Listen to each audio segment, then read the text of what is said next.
Bonjour à tous, pour ce TP qui va porter sur les variables aléatoires discrètes. Alors nous avons déjà fait des TP dessus. Le but de ce TP est de vous donner un, un moyen de pouvoir vérifier les résultats que l'on va obtenir. On va faire pas mal de variables aléatoires sur la fin de l'année.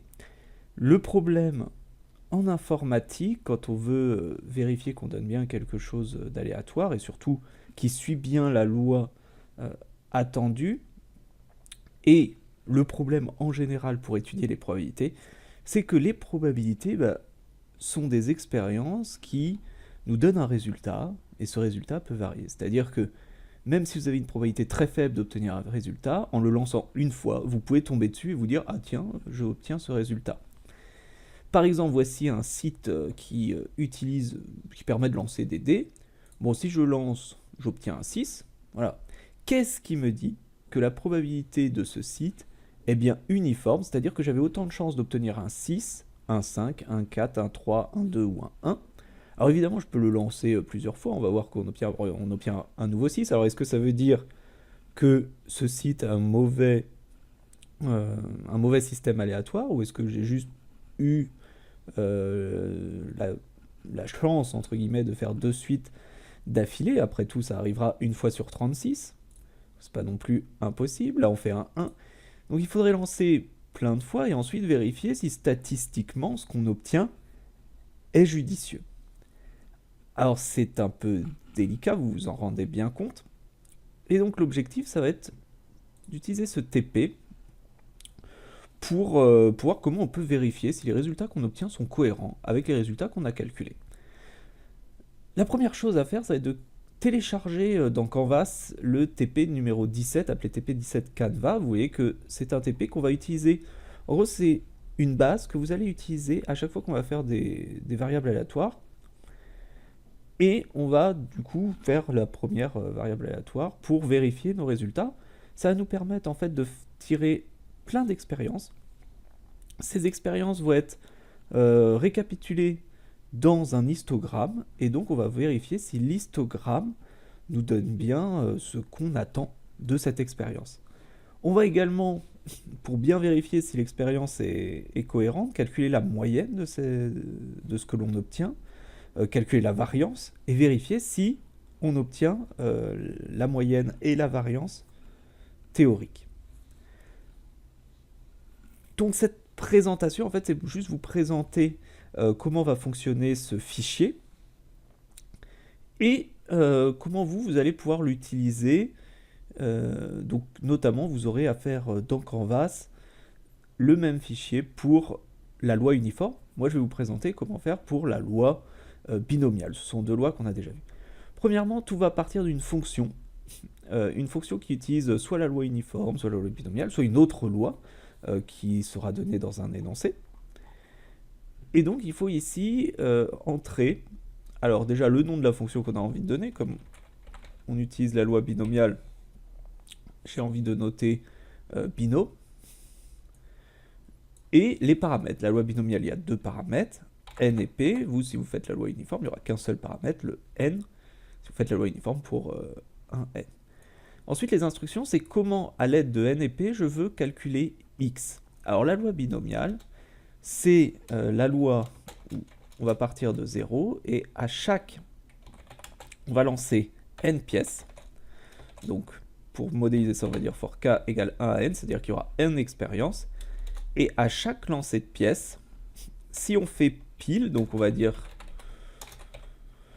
que le pile, ça va être ma probabilité inférieure à p. Donc si je tire un nombre aléatoire qui est plus petit que p, ça veut dire en gros que j'ai fait pile, alors je compte plus 1, puisque la loi binomiale, je vous rappelle, quand on fait pile, on compte 1 en plus.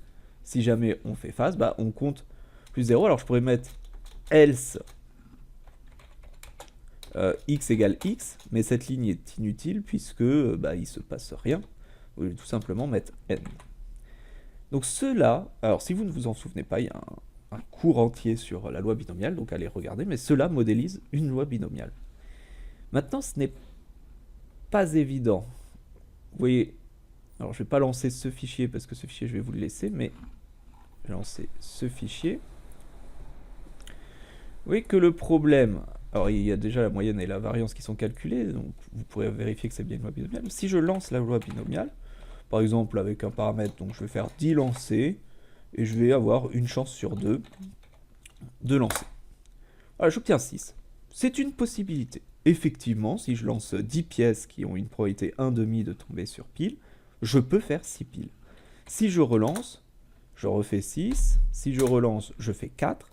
Bon, j'ai plus de chances de faire 4, 6, 5 que de faire 10 et 0. Donc déjà, on se dit, bon, on n'est pas tombé sur des probabilités impossibles, mais j'aurais très bien pu tomber directement sur 10. Le problème, c'est, on fait beaucoup de fois 6, 7. Voilà. Est-ce que ce que j'ai programmé est juste, c'est-à-dire est-ce que ça me donne bien une loi binomiale? Alors pour cela, on va lancer un histogramme. Alors pour lancer l'histogramme, déjà il faut lui donner les paramètres, parce que là on a mis les paramètres n et p, ils sont dans la fonction. Je vous rappelle que quand ils sont dans la fonction, ils n'agissent que dans la fonction. Du coup là il faut donner des paramètres concrets. Évidemment vous ne pouvez pas étudier une loi pour tout n, pour tout p. Alors moi j'ai choisi des paramètres très simples, donc vous n'aurez qu'un seul paramètre à rentrer. Ici je vais choisir n égale 10, et on fait 10 lancers, et p égale 0,5. On peut évidemment donner n'importe quel type de paramètre, mais cela me paraît judicieux. Le support c'est tout simplement le support de la loi, donc x de oméga. Alors x de oméga, ici, on est dans une loi binomiale, donc c'est l'ensemble des 0 n, des entiers entre 0 et n, et ça donne tout simplement ceci, hein, je vous rappelle, si je tape ici 0, 10, c'est la matrice 0, 1, 2, 3, 4, 5, 6, 7, 8, 9, 10. Donc dans le cas d'une loi uniforme, ça va être de 1 à n. Si on avait une loi un petit peu plus particulière, comme on peut rencontrer de temps en temps, par exemple où les résultats peuvent être moins 1, 2, 5, et bah je rentrerai le support comme moins 1, 2 et 5, tout simplement.